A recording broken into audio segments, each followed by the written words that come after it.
अब ये आश्रित होने का अर्थ है कर्म समाप्त करना नहीं। आश्रित होने का अर्थ है कि हम अपना कर्म कर रहे हैं, अब परिणाम क्या प्राप्त होगा ये रघुनाथ जी जाने, ऊ जाने, उनकर काम जाने। हम तो उन्हीं के भरोसे बैठे हैं। ये है शरणागति भाव।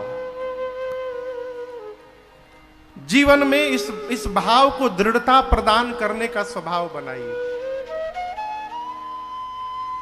माई बाप, शरणागत हो जाने के बाद जीवन की सब समस्या समाप्त हो गई है। फिर तो भगवान, ठीक ठीक भैया, जय जय जय जय जय जय। फिर तो राघव जी है।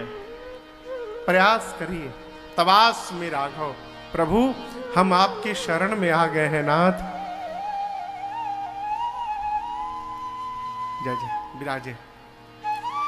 मांगना समाप्त करिए, मांगना बंद करिए माई बाप। जब तक मांगते रहेंगे प्रेम नहीं होगा। भगवान से प्रियता बढ़ाना चाहते हैं, मांगना समाप्त करिए। और दिन रात भगवान से एक ही बात कहिए, प्रभु बहुत दे दिया आपने, बहुत दे दिया आपने। ये जायदाद दी है, ये औलाद दी है, ये जायदाद दी है, ये औलाद दी है।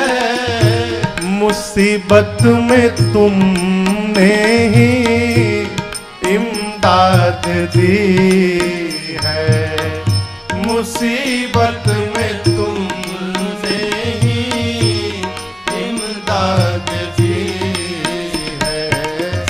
तेरा ही दिया मैंने खाया पिया है, तेरा ही दिया मैंने खाया पिया है।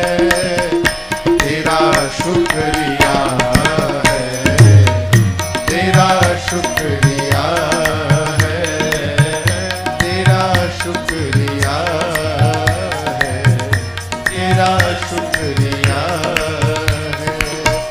मुझे तूने मालिक बहुत दे दिया है, मुझे तूने मालिक बहुत दे दिया है। तेरा शुक्रिया है, तेरा शुक्रिया है, तेरा शुक्रिया है, तेरा शुक्रिया है। भरद्वाज जी कहते, प्रभु आपके चरणों में सहज प्रेम हो जाए नाथ। क्यों? जब तक प्रेम नहीं है सब कुछ किया हुआ व्यर्थ है।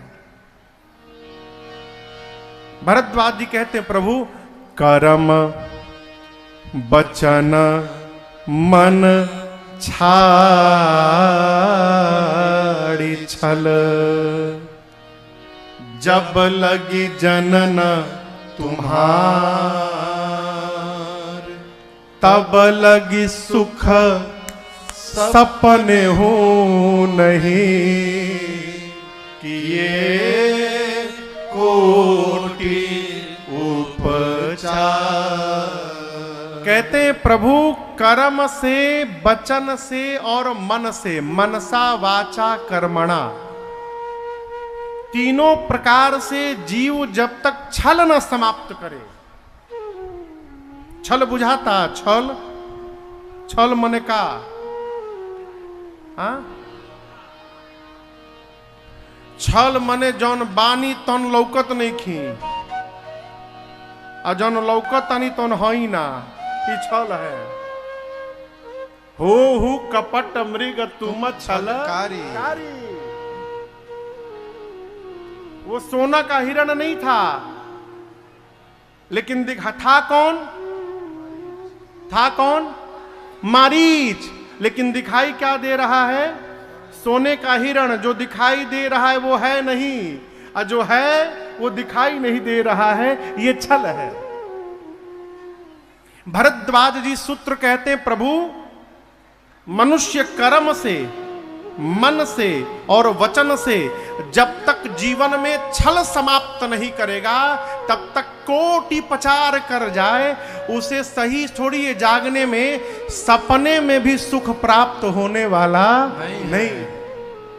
ये कोटि प्रचार का है महाराज।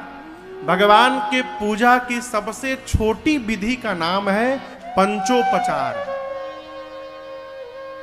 सबसे जो छोटी पूजा है क्या नाम है? पंचोपचार। पंचोपचार यानी 5 प्रकार से, धूप, दीप, नैवेद्य, आरती, गंध अथवा स्तुति, ये 5 प्रकार। अब इससे आपके ऊपर सामर्थ्य है और ऊपर बढ़िए, 10 सामान से करिए 10उपचार, और अधिक सामर्थ्य है 16 प्रकार से करिए 16उपचार, और सामर्थ्य है 100 प्रकार से करिए शतोपचार, और सामर्थ्य है 1000 प्रकार से करिए सहस्त्रोपचार।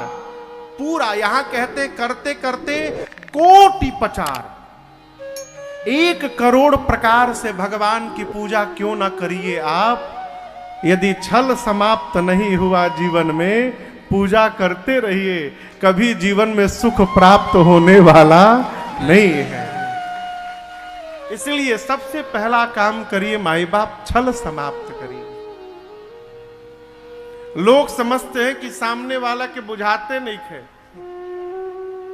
अरे आपको नहीं समझ में आ रहा है,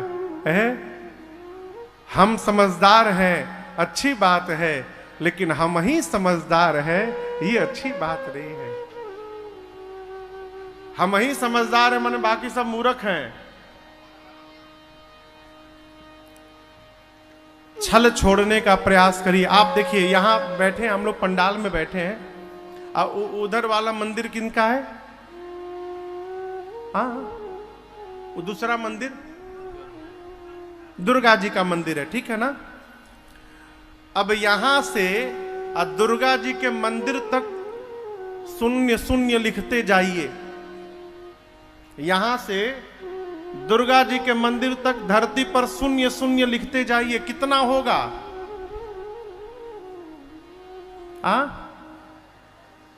उसकी वैल्यू क्या होगी?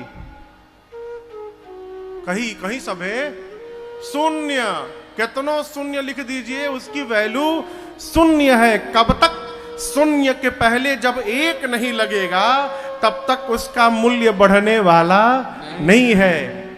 1 लगा दीजिए, 1 के बाद 1 0 लगाइए, सीधे 10 गुना, दूसरा 0 लगाइए 100 गुना, तीसरा लगाइए 1000 गुना। जैसे जैसे 0 लगाएंगे ये 10-10 गुना बढ़ता जाएगा। अब इसको समझिए, 1 क्या है? छल का त्याग करना 1 है। इसके बाद माला जपिए 1 0, पूजा करिए 2 0, व्रत करिए 3 0, दान करिए 4 0। जितना करते जाइए 10 गुना बढ़ता जाएगा। लेकिन पहला काम छल छोड़ा नहीं आपने, तो ये कितनों करते रहिए, अंत में शून्य भेटाने वाला है, कुछ मिलने उलने वाला नहीं है। पहला काम करिए, जब लगी जनना तुम्हारा, छल का त्याग करिए माई। छल समाप्त हो जाए, सरल व्यवहार नहीं है माई बाप, असंभव भी नहीं है। सदगुरु की शरण में रहिए, सदगुरु की आज्ञा का पालन करते रहिए। धीरे धीरे एक न एक दिन छल रहित हो जाएंगे हम और आप। भरद्वाज जी ने भगवान के चरणों में प्रेम मांगा है। परस्पर राम जी और भरद्वाज जी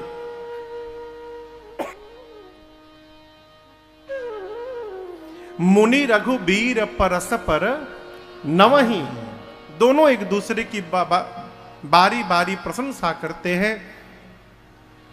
रात्रि में भगवान तीर्थराज प्रयाग में वास किए। प्रातः काल प्रातः क्रिया से निवृत्त भय।